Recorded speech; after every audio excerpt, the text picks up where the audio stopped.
తూర్పుగోదావరి జిల్లా అనపర్తి బస్టాండ్లో యుద్ధ వాతావరణం నెలకొంది. పేరుకే ఉచిత బస్సు, కానీ బస్సులు లేక మహిళలు తీవ్ర ఇబ్బందులు పడుతున్నారు. అరకొరగానే బస్సులు ఏర్పాటు చేసి చేతులు దులుపుకుంది కూటమి ప్రభుత్వం. దీనికి అనపర్తి బస్టాండ్లో జరిగిన ఘటనే ఉదాహరణ. ఫ్రీ బస్సులు లేకపోవడంతో ఒకే బస్సులో మహిళలు పాట్లు పడ్డారు. ఉన్న బస్సులోనే ఎక్కేందుకు తీవ్ర ఇబ్బందులు పడ్డారు. తోపులాటలు, అరుపులు, కేకలతో అనపర్తి బస్టాండ్ దద్దరిల్లింది. ఈ క్రమంలో ఓ మహిళ కాలు జారి బస్సు కిందకు పడిపోయింది. స్థానికులు బయటకు లాగడంతో త్రుటిలో పెను ప్రమాదం తప్పింది.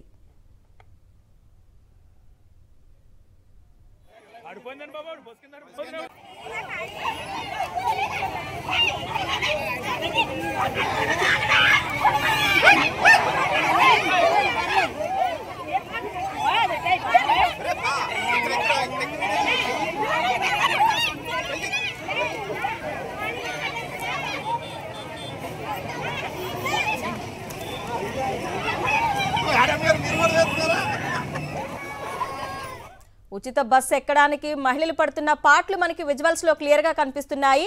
తూర్పుగోదావరి జిల్లా అనపర్తి బస్టాండ్ లో జరిగింది యుద్ధ వాతావరణం.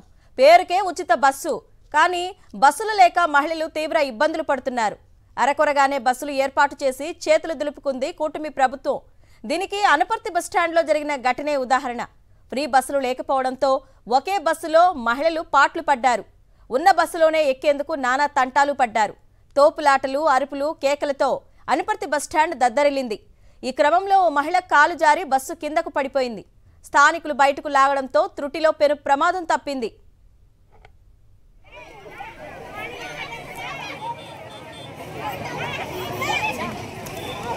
ఇదే అంశంపై అప్డేట్స్ హరీష్ అడిగి తెలుసుకుందాం. హరీష్, మహిళల స్పందన ఏంటి? ఫ్రీ బస్సు అనగానే బోల్డ్ అన్ని బస్సులు పెట్టేస్తారు. దానికి తోడు కొన్ని అరకొర ఆంక్షలు కూడా పెట్టారు. అరకొర బస్సులు ఏర్పాటు చేశారని మహిళలు ఫైర్ అవుతున్నట్లుగా తెలుస్తోంది. తూర్పుగోదావరి జిల్లాలో దాదాపు 20 మండలాలకు సంబంధించి కేవలం 71 మాత్రమే ఫ్రీ బస్సులు ఉన్నాయి. అందులోనే పల్లె వెలుగులు, ultra Palle Velugu, express bus సర్వీసులు ఉన్నాయి. ఎక్స్ప్రెస్ సర్వీసులు అయితే అనపర్తి ప్రాంతానికి ఒకటి కూడా కనిపించే పరిస్థితి లేదు.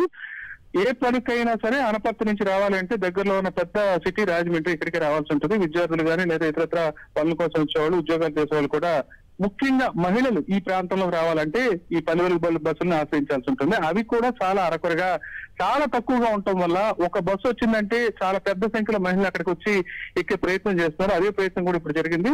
చాలా సేపటికి ఒక బస్సు రావడంతో ఒక్కసారిగా మహిళలంతా ఆ బస్సు ఎక్కడానికి ప్రయత్నించారు. అయితే కొద్దిమంది మాత్రం ఎక్కగలిగారు. ఒక మహిళ అయితే కింద పడిపోవడం జరిగింది. దాంతో ఈ ఎక్కే క్రమంలో ఆ అమ్మాయిని స్థానికులు రక్షించి పక్కకు తీసుకొచ్చారు.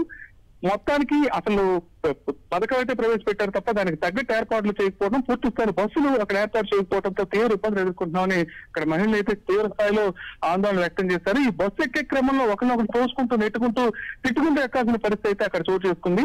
ఇదే పరిస్థితి కేవలం అనపర్తికి మాత్రమే పరిమితం కాలేదు. మిగతా ప్రాంతాల్లో కూడా పథకాన్ని ఇంప్లిమెంట్ చేస్తామని ఓదరగొట్టి బస్సులు మాత్రం అరకొరగా ఏర్పాటు చేయడంతో ఈ రకమైన అవస్థలు తప్పడం లేదని మహిళలు అయితే ఆవేదన వ్యక్తం చేస్తున్నారు. అరుణ.